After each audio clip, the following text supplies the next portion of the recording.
Hello and welcome to Moderate Fantasy Violence, a podcast about pop culture and the world around it. I'm Nick. And I'm Alistair. And this fortnight, it's one of our occasional Netflix movie double bills. And this time, it's They Cloned Tyrone, a new comedy sci-fi blaxploitation film about cloning being used in the most racist way possible, and Extraction 2, the sequel to, well, Extraction, in which Chris Hemsworth shoots a whole lot of dudes. But before all of that, Alistair, what else have you done? Well, it's not on Netflix, but I have been watching a show on a streaming service. I've been diving into Drops of God on Apple TV, which I'm surprised this hasn't made more of an impact, really, because it's really, really good. And I think more people should watch it. I think a co-production between an English production company, or an English language one based in America, I think a Japanese company and a French production company based on a manga. And it's set in the world of wine tasting, or sort of competitive wine tasting and wine identifying. And it follows a young French woman called Camille, who's estranged from her father, who is a sort of master wine connoisseur, reviewer, all-round wine know-it-all, who,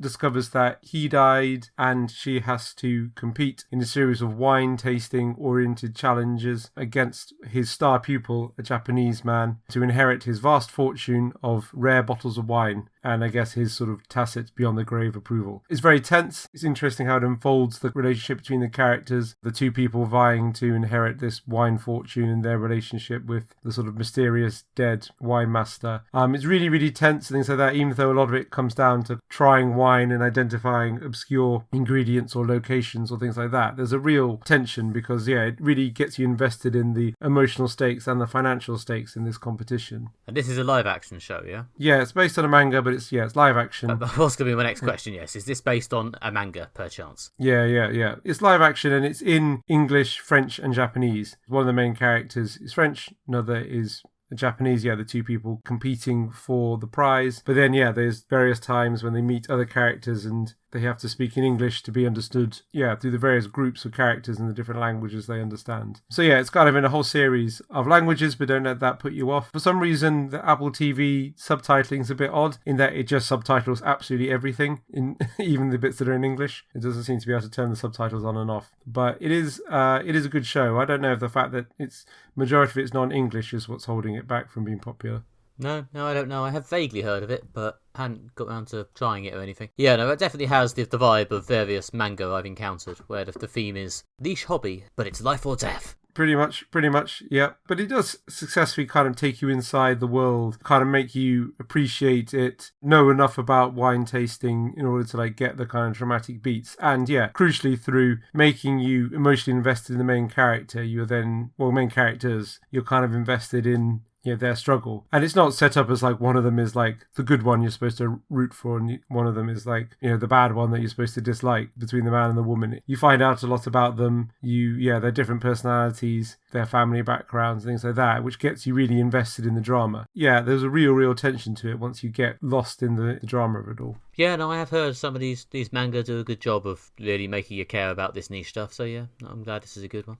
Yeah, I'd certainly recommend it for the tension, the detailed characterization, things like that. They have quite a clever sort of visual way of illustrating, things that I guess are hard to convey in a visual medium, like sense of taste, things like that. In various scenes when a character drinks some wine and they get, for a second, they're sort of pelted with different coloured paint or something like that. Going through Sherlock-esque memory palaces that are like vaults of wine cellars with all sorts of different blends and vintages and things like that in it. Again, they've certainly had fun visually making it interesting. Well, I guess that's the challenge in dramatising something like this, isn't it? I'm glad they've fully gone for it. I guess you don't really know how much that's taken from the manga. I would assume at least some of it. Yeah, I can imagine some of it. Yeah, again, they're using their creativity to convey sensations like taste and things like that, taste and smell that are difficult to convey in the printed medium as well as they are in moving images. Apparently the manga is very long and ran for a while and has an enormous number of issues.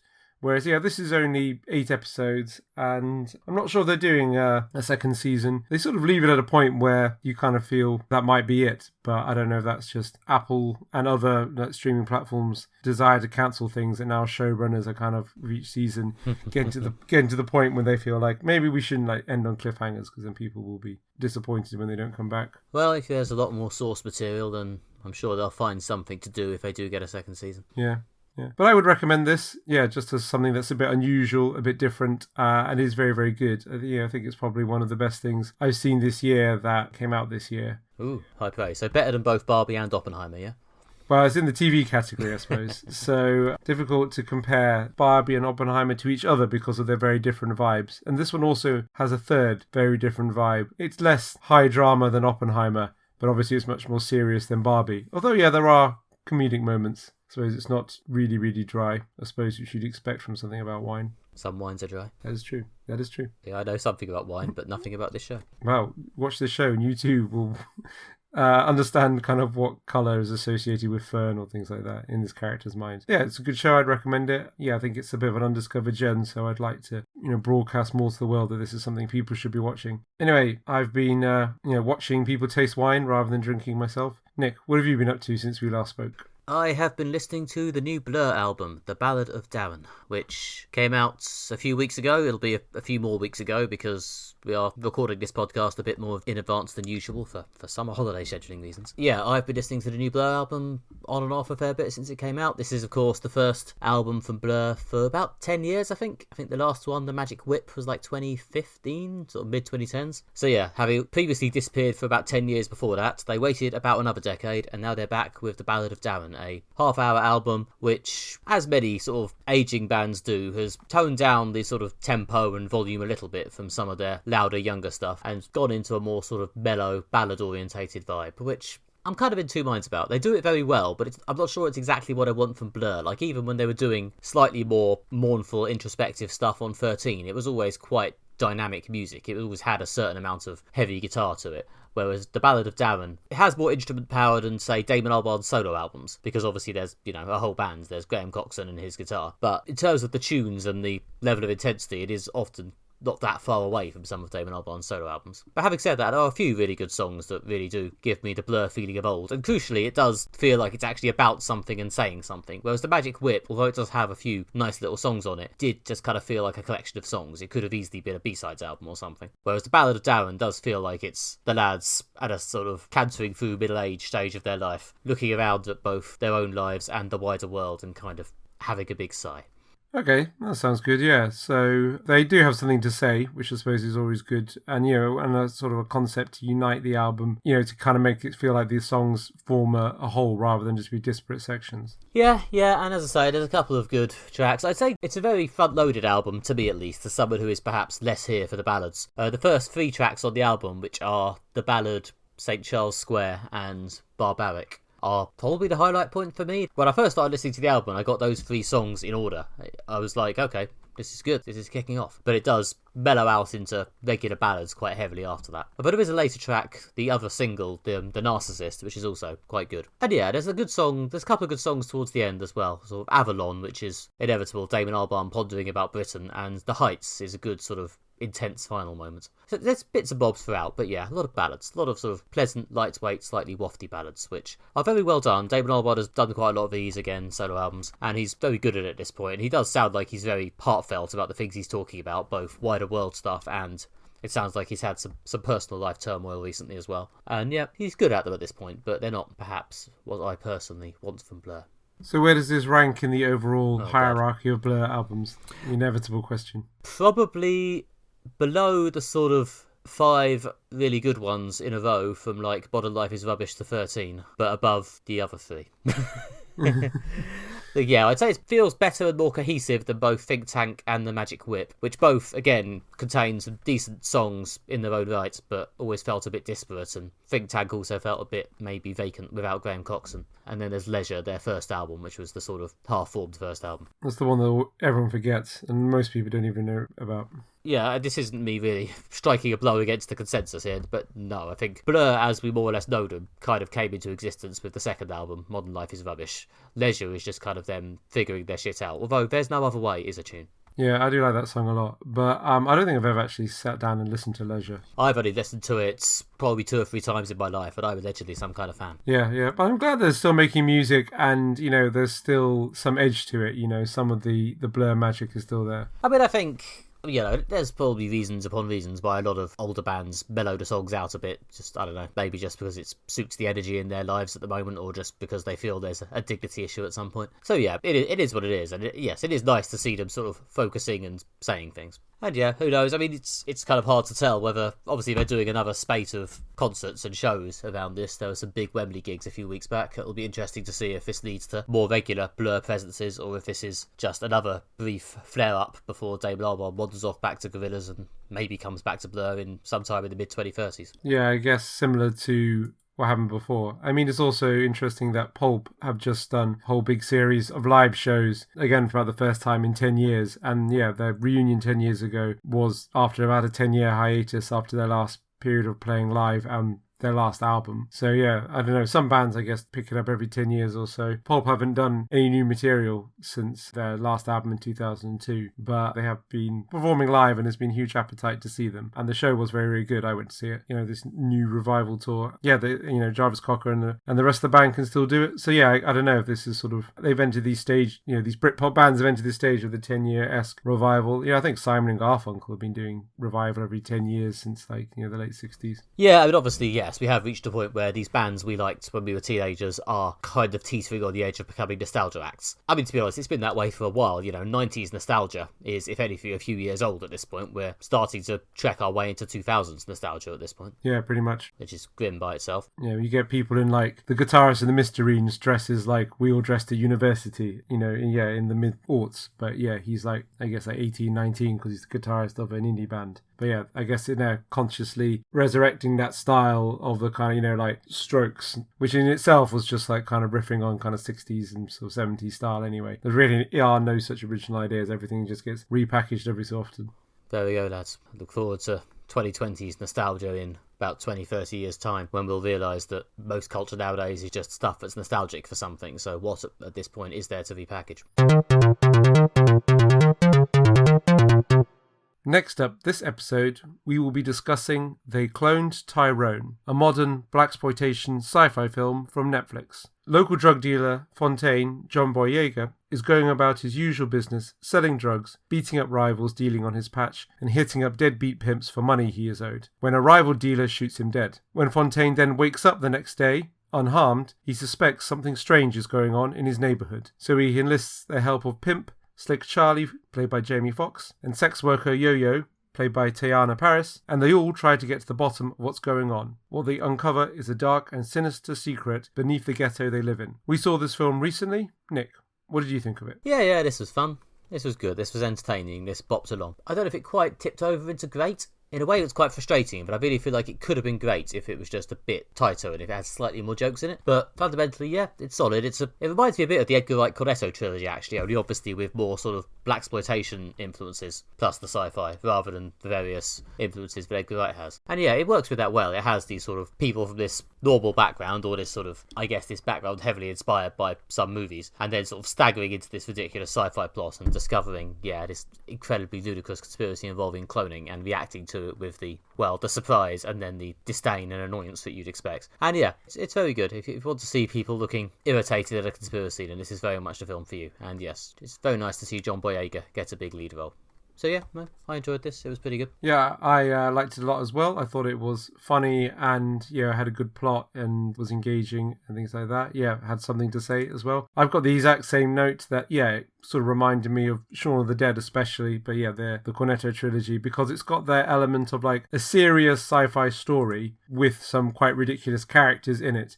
But you're supposed to take the sci-fi on a kind of face value basis, that it's not spoofing sci-fi or trying to send it up in some way. Yeah, it's a serious plot involving a big conspiracy and, secret bases and cloning and things like that. But whereas these characters are fairly ridiculous people, especially the Jamie Foxx, playing the pimp, Slick Charles, he was very much, the comic relief foil to the kind of serious and broody Fontaine, played by John Boyega. But they form a good sort of double act together. And again, with Yo-Yo as, again, a kind of counterbalance to that, who is possibly a bit more worldly, certainly than Slick Charlie, who's always concerned with his own affairs. And together they kind of form a good, solid, interesting core of the film. The characters are illuminated well enough that you understand with what they're going through, sympathise with them. And then they're kind of the vehicle that you follow through the kind of layers of this bizarre conspiracy. Yeah, and the characters' reactions to the conspiracy is, I think, the main part and the best part. I think a lot of the conspiracy is kind of very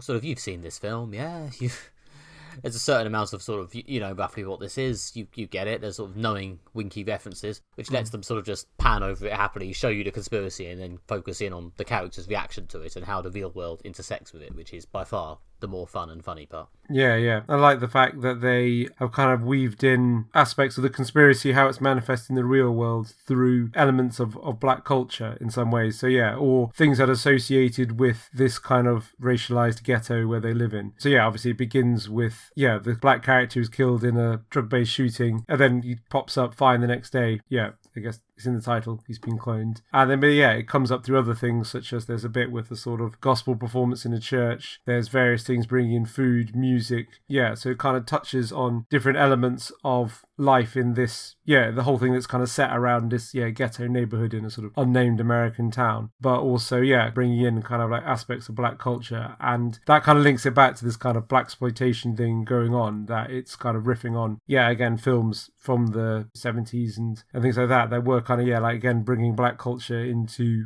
cinema. Yeah, it has an interesting relationship with these sort of cinematic black culture cliches, because it has a lot of them as the sort of the way that the conspiracy is being delivered, or that the conspiracy is kind of trapping people within these cliches in order to kind of restrain them. So obviously there's a certain amount of, Get Out-esque commentary there. Yeah, it's quite meta in that way, I suppose. You're kind of aware that what you're watching is an artifice. People don't really behave like this. These people are kind of almost like behaving like characters from a film, which is sort of knowing wink wink, which again is the fact that, the film bills itself as a kind of retro revival of a type of film in the past. And it even goes as far, they've given it grain, so it looks like it's actually shot on old footage. And they've even gone as far, which I noticed, of giving it cigarette burns, the kind of black dots that pop up in the top right-hand corner of the screen, which in old cinemas were there to tell the projectionist to switch to a new projector because the reel was about to run out. Obviously, it's totally useless today. Most films don't have them. But they've just added them just for that sense of authenticity.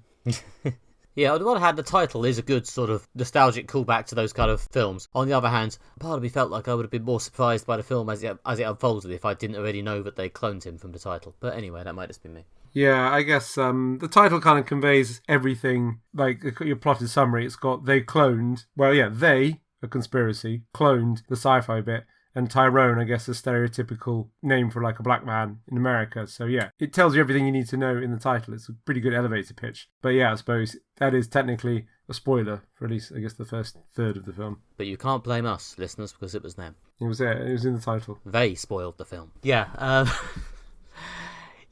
don't know. I just pretty much, as soon as you get to that point where he wakes up after being shot, which is within like the first 15 minutes of the film, I was like, well, okay, so he's a clone then, or the one who was shot was a clone, or they're both clones. It's cloning. Next.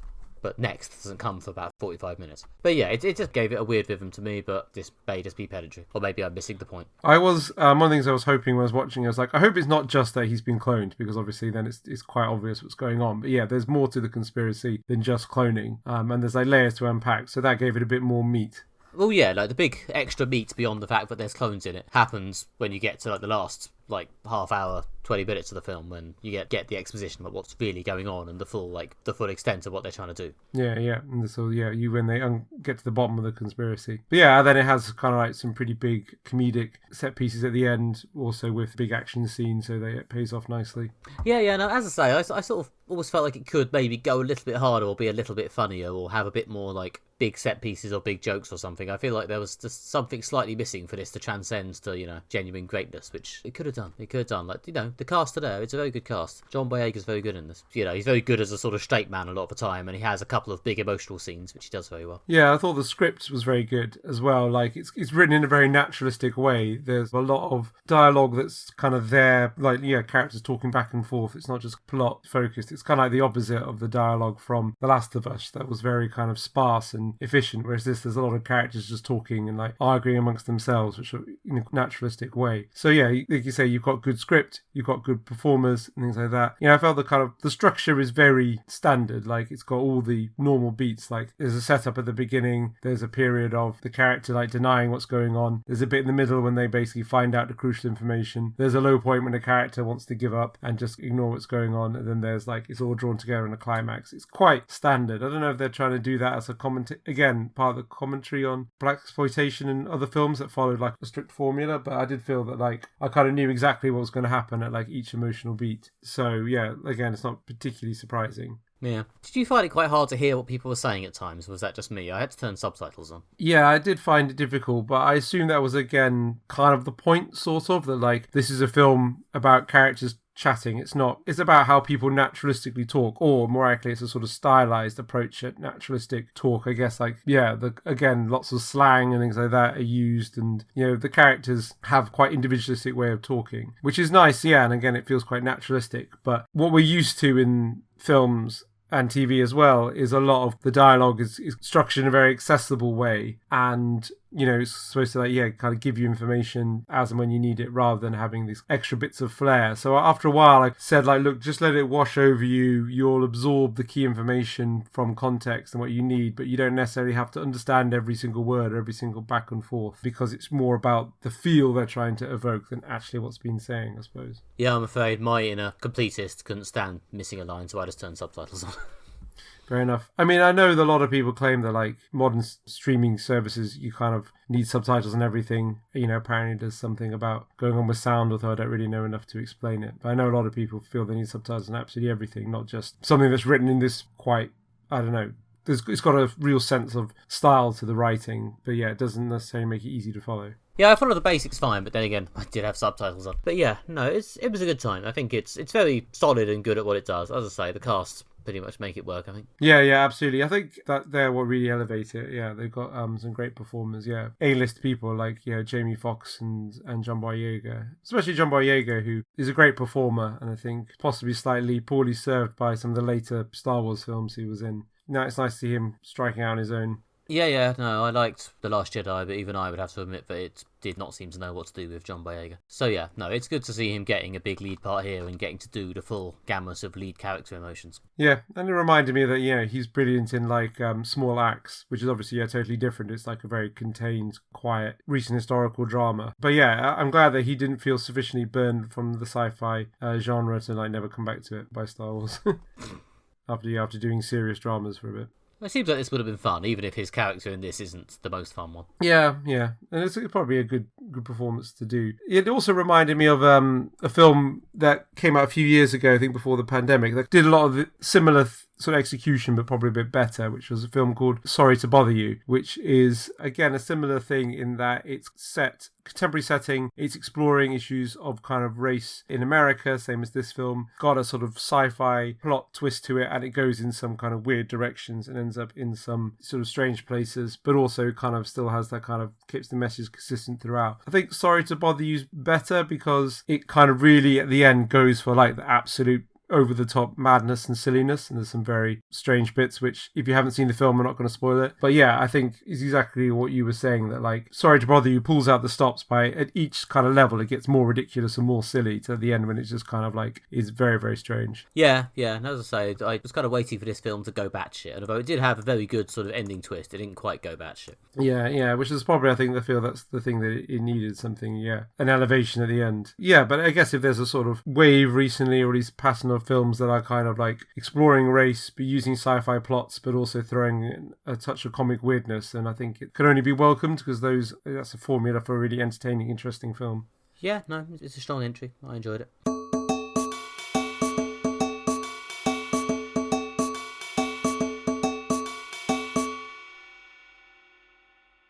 Finally, this episode we will be discussing Extraction 2. This film picks up where Extraction 1 left off, with Tyler Rake, played by Chris Hemsworth, dying from a gunshot wound. He's saved and nursed back to health by his friend Nick. However, a mysterious stranger, played by Idris Elba, appears, offering Tyler the job of extracting his ex-wife's sister and their children from a Georgian prison where they're living with a crime lord. He takes the job and huge action set pieces ensue. We've seen this film on Netflix. Nick, What did you make of it? Yep, decent action film this. Certainly watching this after Secret Invasion really gave me an appreciation for the decent, well-filmed action on display here. There's, competent storytelling, basic tension, characters where I understand exactly what's going on and what they're fighting for and what stage it's at. It's definitely very basic at times in the same way that the first one was. The dialogue is a bit bare bones, but we're not here for that, are we? There's about 15 minutes at the start where our hero recuperates from the last film, and then Idris Elba turns up to drag him into the new one. And then after that, it's basically just 3 long action sequences with brief character scenes between them. And yeah, it's good at what it does, and what it does is fairly straightforward. Yeah, fairly basic, but with the kind of all the things in the right place is pretty much a good summary of it. Yeah, I mean, what you're getting from this is pretty much also the same as the last one. You want Chris Hemsworth twatting a lot of people, saving some likeable children, and in this case, their mother as well. Yeah, that's kind of it. That's what you get. It's sort of almost in some ways like, I feel, knowingly retro. It's interesting that in this episode we were discussing, well, first Blur, then They Cloned Tyrone, and now Extraction 2. They're definitely things that are like riffing on past media, such as, this is really a return of that kind of 90s muscle man action movie, the sort of thing, that, well, the most famous one starred like Arnold Schwarzenegger, Bruce Willis, but take your pick of like army movies with like the likes of Jean-Claude Van Damme, Dolph Lundgren, people like that. They're not huge on characterization, they're not huge on plot complexity. It's mainly just a setup for one tough guy fighting for a fairly well articulated and incredibly relatable objective, such as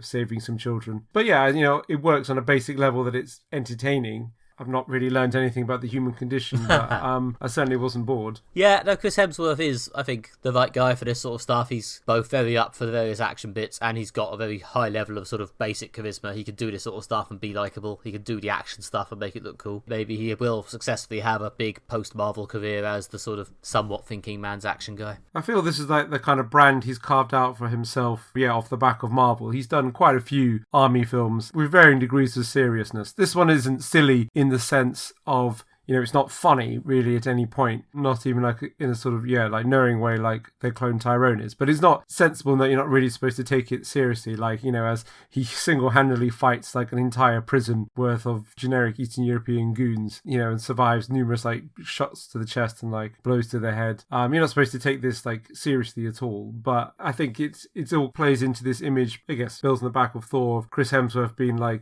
the big tough guy and doing the big tough guy films. But also he's quite good at sort of variations of tone and getting the right tone for the scene. Like he can do comedy quite well, like as seen in the last 2 Thor films, especially Ragnarok. He can do that as well. So he's got a good ability to tune what he's doing to the scene and make his character seem like an actual human being. Yeah. He's got the acting chops, and he's just really watchable. He has like screen presence. Put him in a film that's a vote up that it's probably going to be good, and he delivers basic entertainment. Yeah, no, it's maybe not much better than pretty good at what it is, but again, it does give you good mainstream action, and the scale of some of the action scenes is pretty impressive. There's some good solid high up a skyscraper action going on here. Yeah, I did like the some of the skyscraper bits in the second half of the film, especially the bit when they're standing on a sort of glass portico. Oh yeah, that was great. Yeah. That's sort of like shattering underneath them over a sort of 60-story drop. That was those scenes were really, really good. There's also picking up on, again, a vogue in recent action cinema that was also in the last film and also in films like Atomic Blonde, the one long shot action sequence in which, at least it's made to look like if it isn't actually one long shot. But this time it goes to ridiculous lengths. I don't know how long that shot was, going through like an entire prison set piece, then a chase across vehicles like cars and jeeps through a forest, and then still maintaining the shot going onto a train, and then with helicopters coming at them. And it got to the point where it felt like a video game, really, just like some guy shooting through landscape while like goons fire at him. But I don't know, it certainly looked impressive. Yeah, no, it certainly gives you your momentum. There were moments, I think possibly especially during that train bit, where the action maybe looked a little bit too green screeny at times, or at least like the bits outside the train just didn't quite look real. But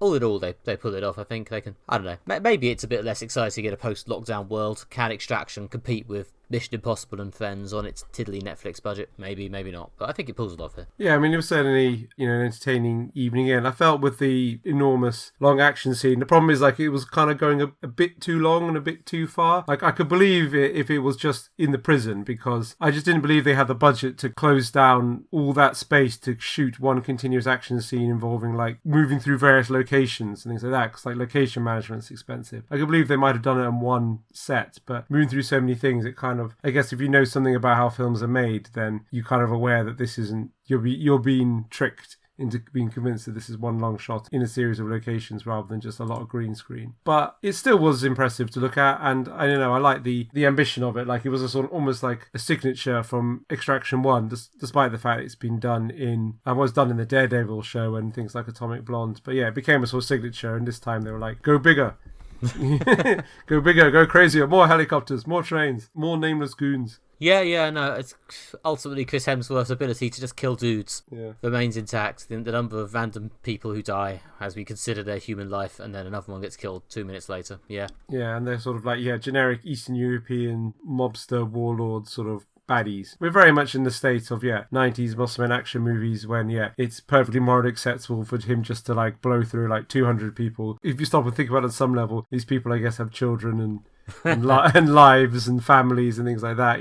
That's the sort of the joke the first Austin Powers film did quite well. But you don't think about it. They're just computer game NPC people who are there to see get blown away by Chris Hemsworth with like a massive grenade launcher in one hand and a machine gun in the other or something. Yeah, pretty much. Yeah, I thought the villain had a good intro, but maybe didn't quite live up to it later. He did enough to keep things going, and he had, there was a bit of like conflict within the villainous faction to keep his scenes vaguely interesting. Yeah, and I felt the point where the film kind of goes into actual emotion is with the kids and, and their relationship to their father, one of the warlords, and, how one of the kids, doesn't see that his father is like a monster and is still loyal to him and doesn't trust Chris Hemsworth who's trying to get him out there.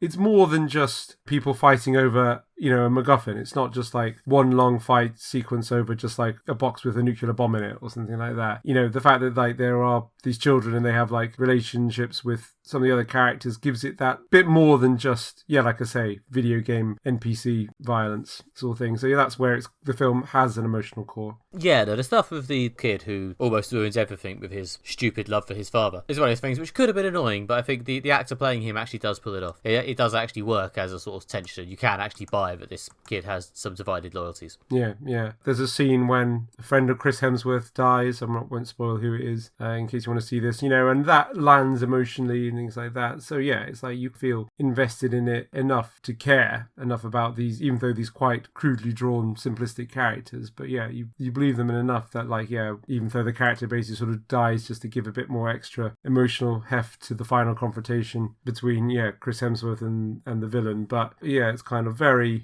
basic, I guess, as we said, but it's enough that you're emotionally invested in it to be carried through to the end of the film. I felt emotion at those sad parts, which is more than I did while watching Secret Invasion.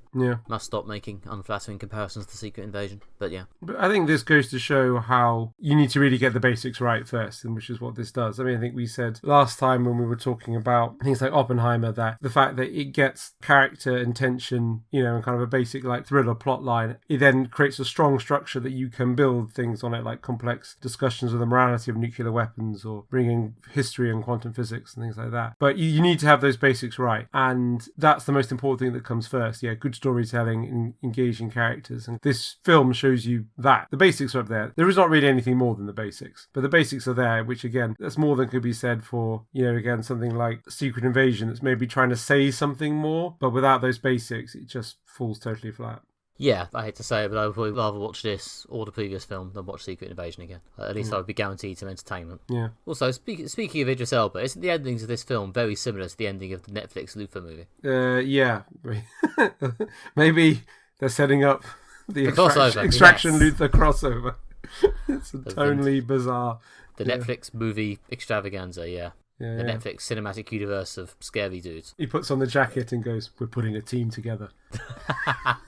Of franchises Netflix has bought. And Chris Hemsworth puts on his sleeveless vest and goes, "Oh yeah." And obviously, they're heavily setting up Extraction 3 with Idris Elba. What's the deal with his character, Mysterious Stranger, who pops up? They're going to keep making these films as long as they're popular. It's certainly satisfying a niche that's, sort of retro enjoyment for people who miss the very simplistic 90s action movies, but they're good on a Monday night after a tiring day at work. I feel like even if you didn't see the material it's referencing, you could probably still enjoy this. There's really not that much to it. Yeah, that is pretty much it in a nutshell. As someone who has not seen many films, I was still able to enjoy this one. Okay, And that was Modern Fantasy Violence. Thank you as ever for listening. If you have enjoyed this podcast, you can go to modernfantasyviolence.com and enjoy more similarly themed content, including essays, past episodes, and of course The Colour Purple. And after that, you can go to your podcast app of choice or any other outlet that will let you and leave us a nice review. 5 stars, please. Thank you kindly. You can also find us on X or Twitter or Zeet or whatever it's called in just 5 minutes, where we are still there nominally, at least. So yeah, you can follow us where we are at MFV Podcast. Go there also to see if we join anywhere else. You can also follow us on Facebook by searching for Moderate Fantasy Violence. You can follow me on various social media platforms, probably best by searching for my name. Just search for Alistair Ball on Twitter or X or Instagram or Blue Sky or Threads. You'll find me there. However, what I recommend you mostly do is go to my website, redtrainblog.com, or visit the website Everything Theatre if you're interested in my opinions on various shows in London that I will be reviewing there as well. And I can be found, still as Nick MB on X Twitter for now, although increasingly also posting / cross-posting on Blue Sky as Nick Bryan, and continuing to put the occasional picture on Instagram where I am nickbryan.com. And yep, that'll be it. Join us next episode when we will be covering the second season of hot afterlife comedy Good Omens, and then we'll be reading the first storyline of Old Dog, a new Image Comics series by Declan Shalvey. Alright, see you in 2 weeks for that. Bye-bye. Bye.